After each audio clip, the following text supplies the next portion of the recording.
If you think that relationships are messy today, it was a whole lot messier back then. Here are 5 things that my grandmother's kind of messy marriage taught me about life. Now, I shared part of the story a few years ago and it went viral, but we didn't actually get to the nitty-gritty because there were time constraints. Here's what I didn't share and the life-shifting lessons. So my grandmother was once married to this man whom she loved very, very much. They tried to have kids together, but every child that she gave birth to died at birth. She was absolutely devastated about the situation and she was desperate to fix it. She actually confided in an older family friend whom she thought and felt that she could trust. This woman counseled her, but unbeknownst to my grandmother, this woman actually thought that her daughter would be a much better fit for my grandmother's husband. Oh, Jesus. And so she set up her daughter behind my grandmother's back with my grandmother's husband. I mean, diabolical behavior. That family friend's daughter ended up getting pregnant by my grandmother's husband. Lesson number 1.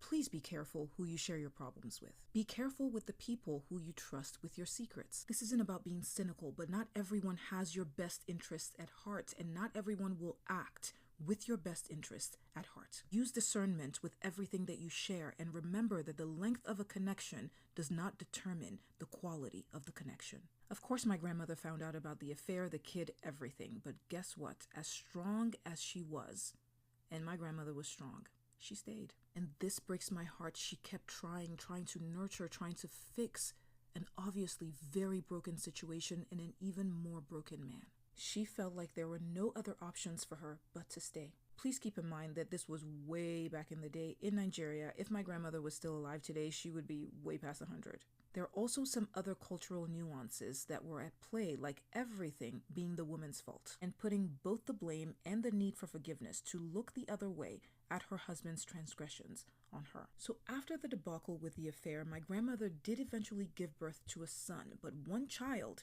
was apparently not enough for her husband's family. They decided that he should marry someone else, and they had the perfect person for him. So he took my grandmother to court to divorce her. Lesson number 2. If someone doesn't want you, value you, cherish you, respect you, it doesn't matter how beautiful, kind, accommodating, generous you are. It doesn't matter how much you try to please them or fix them or desperately hold on to them. You cannot make them want you because they do not want you. When they got to court, she told the judge that she didn't want a divorce. The judge looked at her with pity and said, "There's nothing I can do. He," pointing at her husband, "wants to divorce you." So the judge granted the divorce and my grandmother left her husband's house with the only child that she had. Lesson number 3. Sometimes we hold on. We fight tooth and nail to hold on to the very thing that is destroying us. The very thing that is keeping us in quicksand. The very thing that is keeping us from greatness, from our miracle, from our destiny. We'll say that we want change, but we'll refuse to let go, to let in the very thing that will set us free. Not long after the divorce, my grandmother was introduced to this gentleman. He had been married before as well. They met. It was a match.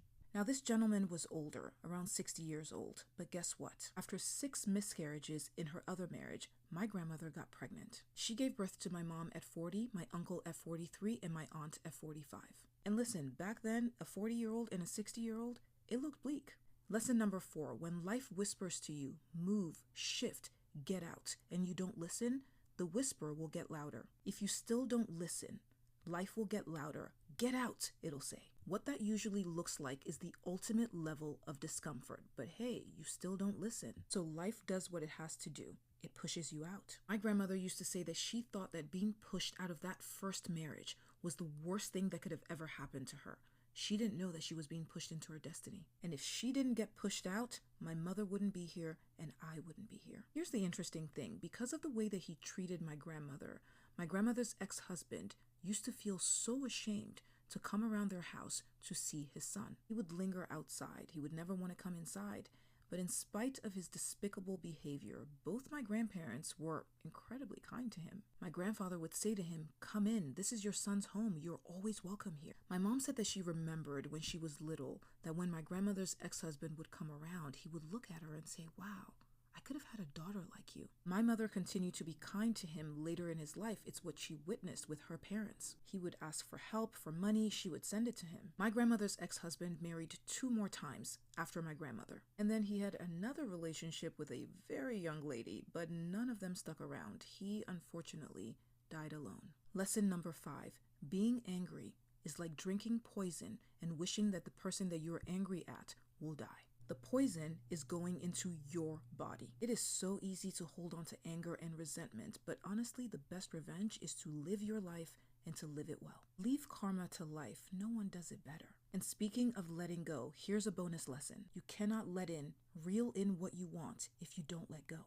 If you don't make space, if you don't release what is in your hand, what you are desperately trying to hold on to. My grandmother's blessing was right around the corner the entire time. All she had to do was let go, release, and take a peek around that corner. If this message resonated with you, comment below. Let me know what you think. If you are seeing one of my messages for the first time, I'm Wemi. I'm a life coach and a career coach. It is so lovely to meet you. Don't forget to hit that follow button for more doses of inspiration. I'll see you soon.